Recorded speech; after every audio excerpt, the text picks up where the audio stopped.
Hier soir a commencé la grève d'une catégorie de personnel de la SNCF, une grève totalement légitime.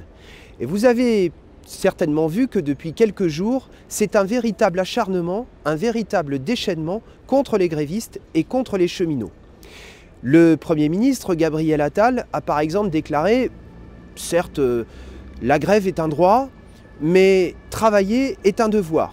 Tout le monde comprend ce que ça veut dire. Ça veut dire d'abord et avant tout que la grève, fondamentalement, n'est pas un droit. Et celui qui dit ça utilise la formule « travailler est un devoir ». Ça mérite qu'on s'y arrête parce que travailler est un devoir. Cette formule vient de quelqu'un qui fait partie d'un gouvernement qui a fait passer il y a quelques mois seulement une réforme du RSA, réforme au titre de laquelle, pour toucher le RSA, il faudra dorénavant travailler 15 heures par mois gratuitement, ce qui très exactement revient à effectuer du travail forcé. Mais il n'y a pas que le Premier ministre, il y a également Gérard Larcher, le président du Sénat. Vous savez, ce personnage d'une élégance et d'une finesse rare qui avait dit à Jean-Luc Mélenchon il y a quelque temps « ferme ta gueule ».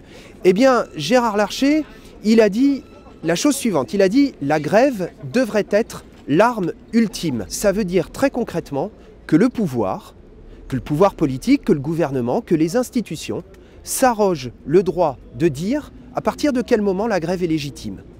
Ils s'arrogent le droit de dire quand les revendications peuvent être portées au moyen de la grève. Et quand on fait ça très exactement, ça veut dire une chose. Ça veut dire qu'on remet directement en cause le droit de grève. Alors il n'y a pas que Gabriel Attal, il n'y a pas que Gérard Larcher qui s'en prennent frontalement au droit de grève, puisque le jour même où Gérard Larcher fait cette déclaration, les sénateurs centristes déposent au Sénat une proposition de loi qui prévoit d'encadrer le droit de grève et qui prévoit par exemple de définir les périodes de l'année auxquelles les grèves pourront avoir lieu. Alors bien évidemment, tout ça est absolument inacceptable et tout ça, je l'ai dit, s'accompagne dans les médias, dans la presse, à la télé, d'une campagne de déchaînement, d'une campagne haineuse contre les cheminots pour les désigner à la vindicte publique. Et cela, on ne peut pas le laisser passer, on ne peut pas l'accepter. Mais il faut ajouter une chose. Parce qu'il faut s'interroger sur les raisons pour lesquelles il y a un tel déchaînement aujourd'hui contre les cheminots et contre les grévistes. Parce que d'une certaine manière, on a l'habitude, à chaque grève, en particulier des cheminots, mais pas seulement des cheminots, tous les réactionnaires de service montent au créneau pour dire les grévistes prennent en otage les usagers, la population, etc., etc. Mais là, ça va plus loin. Là, un cran supplémentaire a été franchi et il y a un changement qualitatif qui vient d'avoir lieu. Et ce changement qualitatif dans le déchaînement contre les grévistes, il intervient à un moment qui n'est pas n'importe lequel. Nous sommes dans un contexte politique et social extrêmement dur.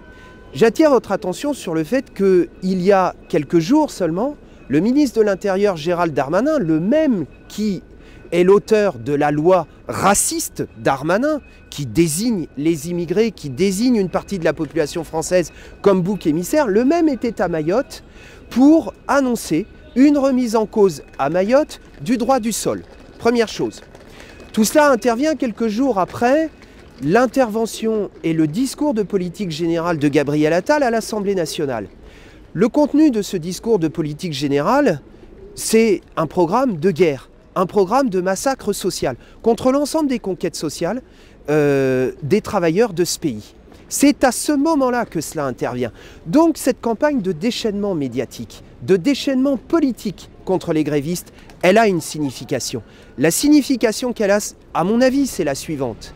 C'est que tout ce qui bouge, tout ce qui résiste, doit être écrasé. Et doit être écrasé ou devrait être écrasé.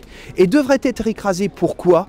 Devrait être écrasé pour que continue, passez-moi l'expression, cet ordre pourri des choses.